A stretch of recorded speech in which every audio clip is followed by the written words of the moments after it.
This is the Kazdoy Closet. I'm Kazdoy. That's my closet full of all the stuff that I love. And today, two film noirs that have been on my radar for some reason for the last couple of months. I've been reading about them. I've been seeing other videos about them. So the Kino sale came along. I decided to grab them. Both have a very fast-moving, unpredictable plots, are visually striking, and have some very good performances. But that's pretty much where the similarities end. One, some people describe as being maybe the first film noir or one of the first. Some others say, is it really a film noir? And the other one, definitely a film noir. Let's check them out. The first film today is Among the Living. I have no idea how that title relates to the film, but it's from 1941, a brisk 69 minutes long, beautiful black and white. This is about two identical brothers. One is normal, one's a maniac that everybody thought was dead, but turns out he's alive, and then he goes on a killing spree. Albert Dekker plays both brothers in this film. I have heard his name before, really not familiar with his work.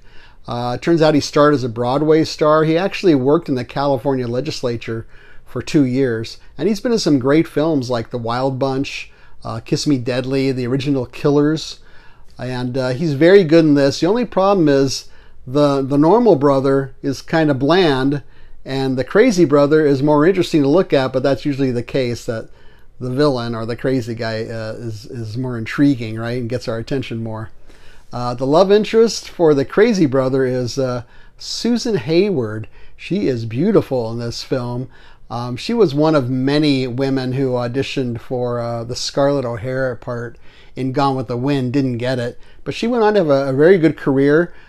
She was nominated for the Oscar 5 times, finally won for a film called I Want to Live, which is a very interesting film. I saw that a few months ago. I didn't know it was her, really, and but she's very good in that. She plays a woman who is on death row. And she's actually a redhead, which I didn't realize either because everything I've seen her in has been black and white.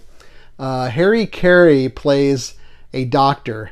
He started a long time ago. This guy started with D.W. Griffith and then with John Ford, and actually recommended John Ford to the studio to be a director. So he really kind of made his career in some ways, and they were really tight for many years, and then they had a falling out.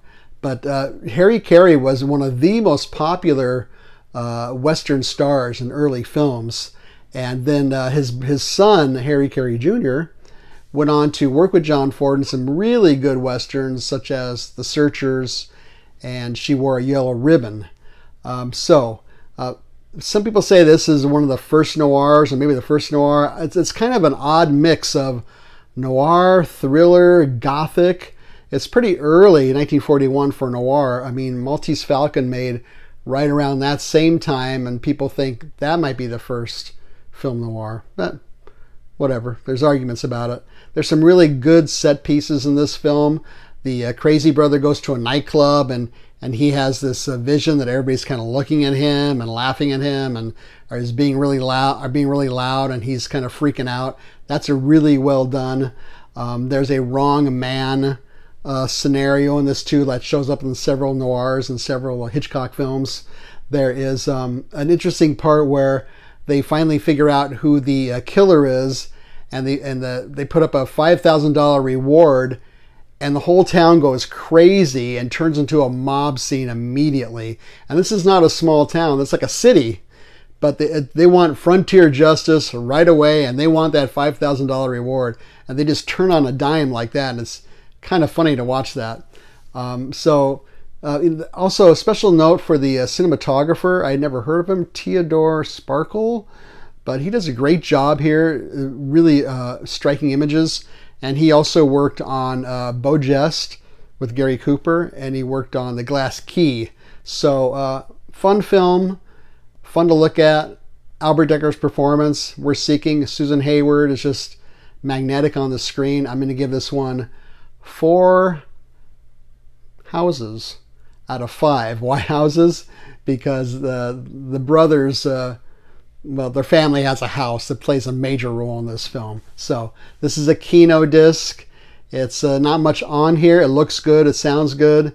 There's a commentary track, which I did not listen to. Several trailers. Where can you see this? Maybe it's on YouTube, it's possible, or on the TCM app. Try your library. But today's second film is Naked Alibi. It's 1954, 86 minutes, beautiful black and white. Once again, this is about a police chief who's convinced that a murder suspect is a psycho killer and does everything he can to prove that. The police chief is played by one of my favorite actors who always brings the goods, Sterling Hayden. And he is just always great. Look at films like The Killing, The Asphalt Jungle, The Godfather, of course, The Long Goodbye. And Gloria Graham is the love interest, and she's a really interesting actress. She can be devious, tough, sympathetic, vulnerable, all in one scene. She's sexy, but not in a traditional way. And in this film, she gets slapped in the face 6 times. I counted it. And it's like, poor Gloria Graham. Boy, in the big heat, she gets a pot of boiling water or boiling coffee, whatever it was, thrown in her face. And she's scarred for the rest of the film. And this one, she's getting smacked around, and she was In a Lonely Place, the film with Bogart, where she has to put up with his shenanigans. So she's always getting thrown around, and she actually has a song in this film too. She's kind of a nightclub singer. Whether that's her voice or not, I really don't know. But both these actors, Sterling Hayden and Gloria Graham, if you read about them, had some really interesting lives. Sterling Hayden had sailed around the world like 7 times or something.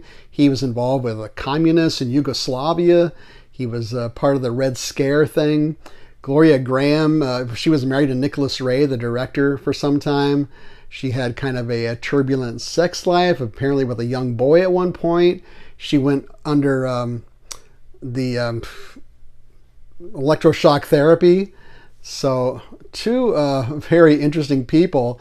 And the third lead seems kind of normal and boring by comparison. That's Gene Barry, plays Gloria Graham's boyfriend. And I remember him mainly from TV shows like Bat Masterson, but he was also in the original War of the Worlds, and then Spielberg put him in the War of the Worlds remake as well. Special mention for the cinematographer. Some of this is just incredible. Russell Meddy. You may have heard of him before. He did the cinematography for Spartacus, The Stranger, and Touch of Evil, working with Orson Welles. He did a lot of work with Douglas Sirk. Douglas Sirk is a director that I've never really looked into. I've seen bits and pieces. I don't know if it's quite my jam, but I'll keep an open mind. I'm willing to look at it again. This is an excellent film noir. It's got all the things you want. It's got nightclubs. It's got rebel cops. It's got hard-boiled dialogue. It's got violence. It has a great visual look, and it has a very, very bleak, fatalistic ending to it. You know, if somebody asks, so what's film noir? This is one of the ones you can show them and go, this is what film noir is. I'm surprised I hadn't seen it before, but big recommendation. 5 cakes out of 5. Why cakes, you ask? Gene Barry, for some weird reason, owns a bakery in this film, and he's making cakes in one scene. It's kind of incongruous to what he's really like, but there we go. So this, again, is a Kino disc. Looks good, sounds good. Commentary, which I did not listen to. A bunch of trailers. Where can you see Naked Alibi? You can try TCM. I think they may have shown it in the past. You can try your library. It's a little more well-known than the other film I mentioned.